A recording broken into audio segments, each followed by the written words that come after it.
Hello and welcome to the Seen and Strong podcast. This is the podcast about aging with strength, confidence, and visibility. Because growing older should never mean becoming invisible. Today, I want to talk about something that I feel affects far more people than we realise.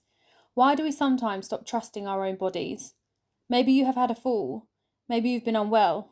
Maybe you've had an injury. Or maybe you spent time away from exercise. Or something might have happened once that frightened you, and ever since then you felt slightly less confident. Sometimes the body starts recovering before the confidence does, and that can be really difficult. One frightening moment can change a lot.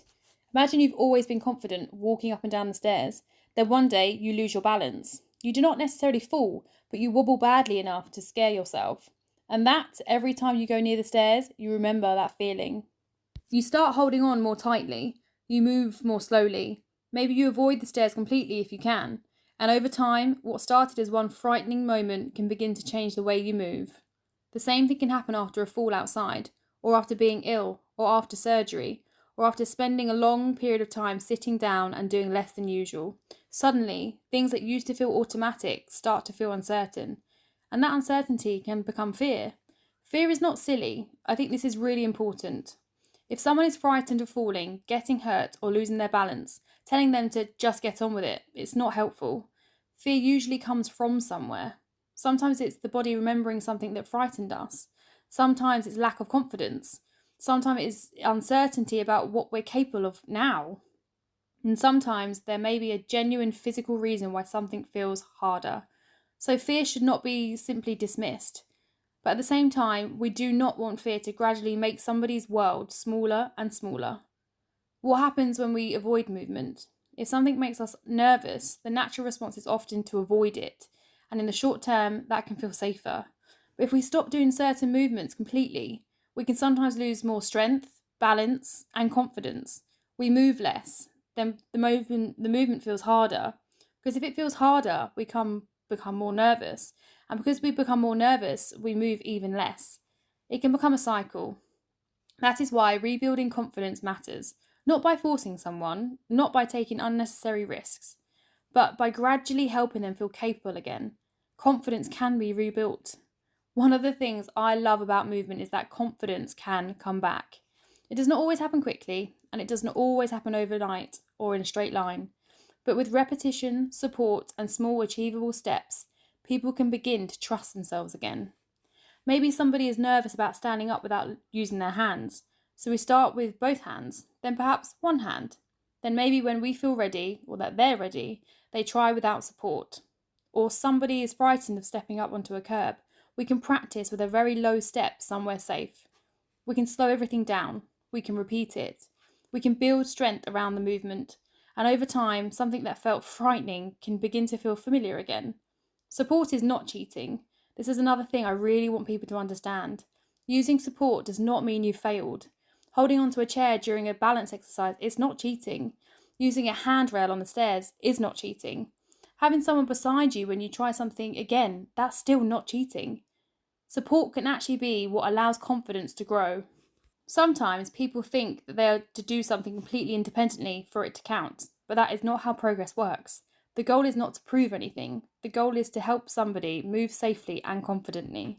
We all experience fear, and this is not the only about older adults. We all experience fear.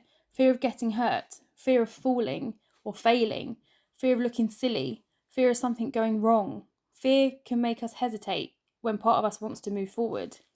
And I think that is a wider lesson here. We do not necessarily have to wait until fear disappears before we take in the next step. Sometimes courage is feeling frightened and moving forward carefully anyway, not recklessly and not ignoring genuine risks, but taking the next step which is safe. The difference between fear and danger. Fear and danger are not always the same thing. Sometimes fear is warning us about something that genuinely needs attention: pain, dizziness, repeated falls, sudden weakness, or a major change in balance, but not simply being pushed through. Those things may need professional assessments. But sometimes fear remains even when we are physically capable of beginning again. That is where gradual exposure, support, and repetition can help. We can teach the nervous system, I can do this, I am supported, I am safe, and I've done this before. And every successful experience can build a little more trust. The importance of everyday movement. When we talk about confidence in our bodies, we are not necessarily talking about doing anything dramatic. It might be getting up from a chair, going up the stairs, walking outside, getting in and out of a car, reaching for your cupboard, or stepping over a doorway, and also turning around without feeling unsteady. These everyday movements can have a huge impact on independence. And when confidence in them starts to disappear, life can become much more restricted. That is why I believe movement should always have a purpose. We're not exercising just for the sake of exercise. We are practicing the movements that help us live our lives. What if you've lost your confidence? If you're listening to this and you recognise yourself in any of this, start small. Choose one movement that feels slightly challenging but manageable. Give yourself support. Take your time. Repeat it when you feel able. And do not compare yourself to what you could have done 5 years ago or even 6 months ago. Start right from where you are now and celebrate what you can do. Because progress does not always look dramatic. Sometimes progress is simply doing something today that you were too frightened to attempt last week. For family and carers, if you are supporting someone who has lost confidence, try not to rush them. It can be tempting to say, "You can do it, come on, there's nothing to worry about." But to the person experiencing the fear, there may be something to worry about. Instead, ask them, what feels difficult? Ask what would make them feel safer. Maybe stand nearby them. Offer support without immediately taking over, and give them time. Confidence grows when somebody feels supported, not pressured. Trusting your body again. I think we can sometimes forget how important trust is. We need to feel that our bodies will support us. We need to feel that if we stand up, our legs will hold us. That if we take a step, we can stay steady. That if we lose our balance slightly, we have the strength and reaction to recover. And that trust is something we can work on through movement, through strength, balance, support, and repetition. And sometimes simply through reminding ourselves, I am capable of more than fear is telling me right now.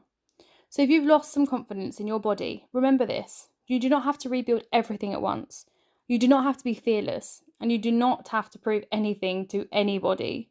Start small, use support, move safely, and give yourself time. And keep giving your body opportunities to show you what you can still do. Because sometimes the body is ready before the confidence catches up, and with the right support, the confidence can come back. Thank you for listening to episode 12 of the Seen and Strong podcast. And as always, and until next time, as I always say, be seen, be heard, and keep being strong.